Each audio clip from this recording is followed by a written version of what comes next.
that too, bro? It's all right. It's okay, mate. This is Rack Noble from Boxing UK. I'm here with Barry Jones. Post-fight, AJ Franklin, a unanimous decision. Barry, what did you take of that performance? Ultimately, still unanswered questions, I would say, from Joshua. I didn't think he boxed that bad, to be honest. I think he kept his shape well and dictated the pace, but he should have done better. We have to get some reality here. I think that fight was set up for him to do a better job. I'm not saying he wouldn't have got a stop. It's just down to how tough Franklin is. But it was clear that Joshua is not committing to his attacks again, still. And that's been an underlying problem for a while, I think. And he's not quite there yet. You've got to give him a chance with Derek James, of course, and that might make a better one. But right now, what I see is the same guy who we saw in the last few fights. Do you think it's a case of he needs more time with his trainer, Derek James? Or do you think it's a case of AJ will not be the same AJ that we all grew to love? It might be a bit of everything, but I'm not sure we see the same AJ that we had before. Because he has more knowledge now, and he knows what it's like to get hurt. And no one likes to get hurt, as you know yourself, mate. And so you adapt. But the problem for him is he needs to be an offensive fighter. He was always behind. He was never this gung-ho lunatic that people try and make out. Sorry. He was more structured with his work, but he committed to his attacks. And that's what he needs to do now. So we need to find an opponent that forces him to do that. And then he might start believing in himself again. And then he'll become a better fighter from that. Or he becomes closer to the fight that he once was. After a performance like that, what next for AJ? Where would you put him next? Dillian White. One, it's a natural fight to make, commercially, I would have thought.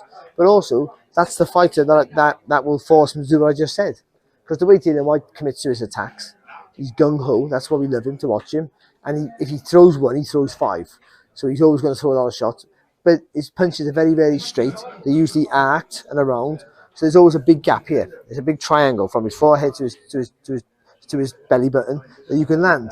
And for Joshua, who punches down the line, that's a perfect guy to fight. But he'll know as well that if he doesn't commit to his attacks and step into his punches, he's going to get hit and hurt and stopped. So he'll be forced to do that, or he gets beat. So do you think we're now? So I think that's the perfect opponent for him. But force him to, and then once he does that, that might give him that self-confidence back in himself to go, yes, I know now I can commit to my attacks, without that fear of taking something back. And he becomes the fighter close to the fight that resembles, the 2017 Joshua. Other fights with the likes of Deontay Wilder and Tyson Fury, now do you feel out of the question? Yeah, I do. I always thought he would beat Wilder when they were both, the kings of the world, if you will.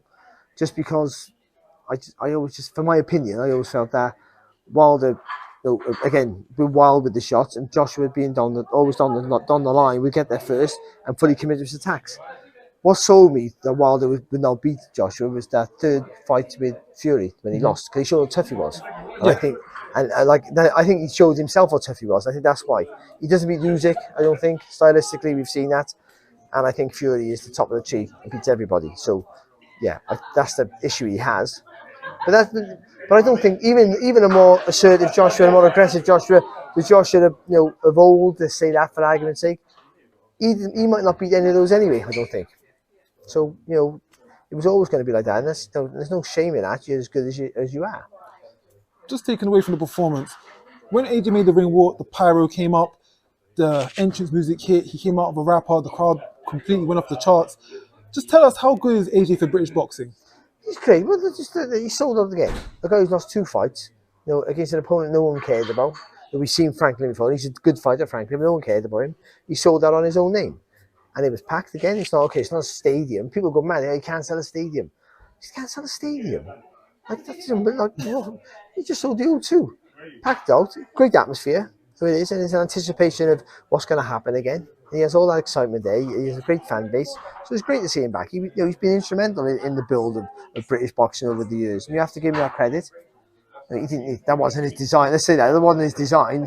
It's just a byproduct of his success.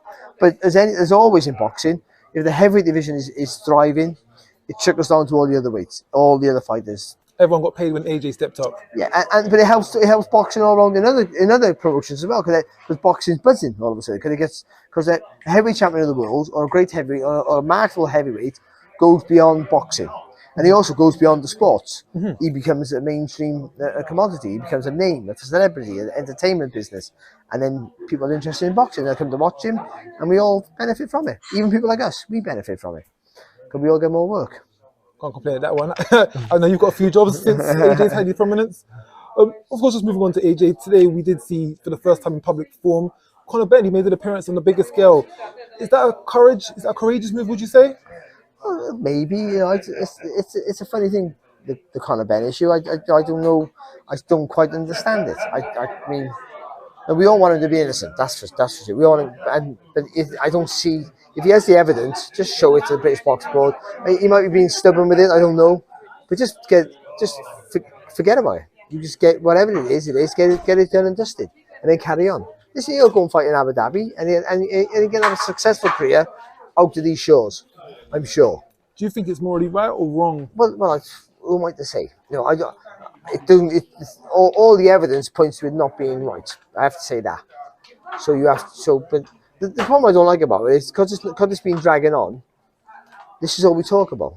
We don't talk about Haney boxing Lomachenko or Garcia boxing Davis. You know, two fights that are brilliant for boxing, great for boxing. We talk about Fury and Usyk not being made, a fight that was never made, by the way. So I don't know why we all were shocked when it wasn't made, because it was never made. And we talk about Conor Benn, you know, with his the Farce that is, you know, didn't he take a drug? It was a test, you know, tampered with and all this crap. I almost don't care. He's not the first boxer to have this issue, but like boxers in the past were just the better boxers, more famous boxers than him, either owned up or processed their innocent but took the ban anyway and got on with their careers. I think for his sake, for his mental health and all that rubbish, and all that stuff, he needs to just put it to bed. But he's dragging it on. I don't know why.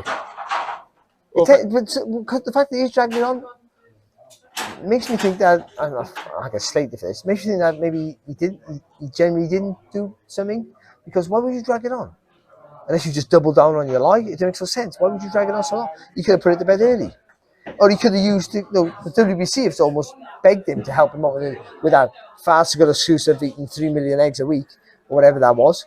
So he had an option there to use that. So, but he didn't. So I think he genuinely believes that he's done nothing wrong, and he wants to vindicate himself.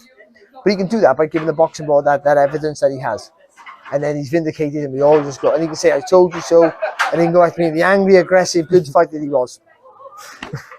It's the Rubik's Cube of boxing that me and yourself, even as professionals, to now commentators and pundits, we will never understand. And I think it's one issue of many, and it's a cycle that will go on and on and on in boxing. Anyway, Barry, thank you for your time, and it's been a long night. Cheers, mate. And I'll catch you on Talking Sweet. You will. Thanks. Take care, mate.